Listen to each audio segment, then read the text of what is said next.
இந்த மாதிரி நியூஸை கேட்கவே கொஞ்சம் ஆச்சரியமாக தான் இருக்குது. ஆனால் இதெல்லாம் நடந்தால் ரொம்பவே சூப்பராக தான் இருக்கும். நான் எதை பற்றி இப்போ பேசிகிட்டு இருக்கேன்னு பார்த்தீங்கன்னா, தலைவர் 171 கேஸ்டிங் அப்டேட்டை பற்றி தான் பேசிகிட்டு இருக்கேன். இது வரைக்கும் பார்த்தீங்கன்னா வந்த கேஸ்டிங் அப்டேட் எல்லாமே ரூமராக தான் போயிட்டுருக்கு. ஆனால் இது ரூமராக இருந்தாலும் கேட்க ரொம்ப சூப்பராக தான் இருக்குது.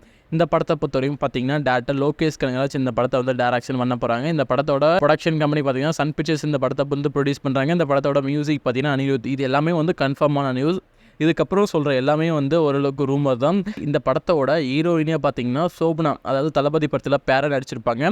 ஸோ அவங்க தான் வந்து இந்த படத்தில் வந்து பேரா ப்ளே பண்ணுறதுக்கு சான்ஸ் இருக்குன்னு இப்போ சொல்கிறாங்க. நெக்ஸ்ட் பார்த்தீங்கன்னா ஆன்டகனிஸ்ட் ரோலில் பார்த்தீங்கன்னா விஜய் சேதுபதி, ஸ்டாண்டி மாஸ்டர் 2 பேரும் ஒரு வில்லன் ரோலில் இந்த படத்தில் ப்ளே பண்ணுறதுக்கு சான்ஸ் இருக்குன்னு இப்போ ஒரு சின்ன ரூமர் போயிட்டுருக்கு. கண்டிப்பாக வந்து இவங்கெல்லாம் வில்லன் நடிக்கும் போது அதோட ஸ்க்ரீன் ப்ளே வேற லெவலில் தான் இருக்க போது. லோகேஷ் கனகராஜ் பார்த்தீங்கன்னா ஏதோ பெருசாக சம்பவம் பண்ண போகிறாரு.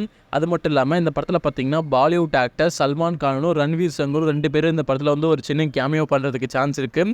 இந்த கேமியோ வர சீன் எல்லாமே வந்து மாசான தெரிக்கிற மாதிரி ஒரு சீனாக தான் இருக்கிறதுக்கு சான்ஸ் இருக்குன்னு இப்போ சொல்கிறாங்க. அதே மாதிரி ராகவா லாரன்ஸ் பார்த்தீங்கன்னா இந்த படத்தில் வந்து கன்ஃபார்ம் ஆயிடுச்சாரு. அதை ஒரு எந்த ரோலில் ப்ளே பண்ணுறாரு மட்டுமே தெரியல. ஸோ அதுக்கான பேச்சுவார்த்தை இப்போ போயிட்டுருக்கு. அது மட்டும் இல்லாமல் மைக் மோகன் பார்த்தீங்கன்னா இந்த படத்தில் ஒரு இம்பார்ட்டன்ட் ரோல், அதாவது வில்லனாக ப்ளே பண்ணுறதுக்கு சான்ஸ் இருக்குன்னு இப்போ சொல்கிறாங்க. எப்படி பார்க்கலாம். நீங்கள் இந்த படத்துக்காக எவ்வளோ வெயிட் பண்ணீங்கன்னு சொல்லிட்டு கீழே கமெண்ட் பண்ணுங்கள். அது மட்டும் இல்லாமல் இந்த படத்தோட ஃபஸ்ட்டு டைட்டில் ப்ரோமோ பார்த்தீங்கன்னா ஏப்ரல் 22 ரிலீஸ் ஆகுன்னு சொல்லிட்டு ஆஃபீஷியலாக இப்போ கன்ஃபார்ம் பண்ணியிருக்காங்க மூவி டீம். நீங்கள் இந்த படத்துக்காக எவ்வளோ வெயிட் பண்ணீங்கன்னு சொல்லிட்டு கீழே கமெண்ட் பண்ணுங்கள்.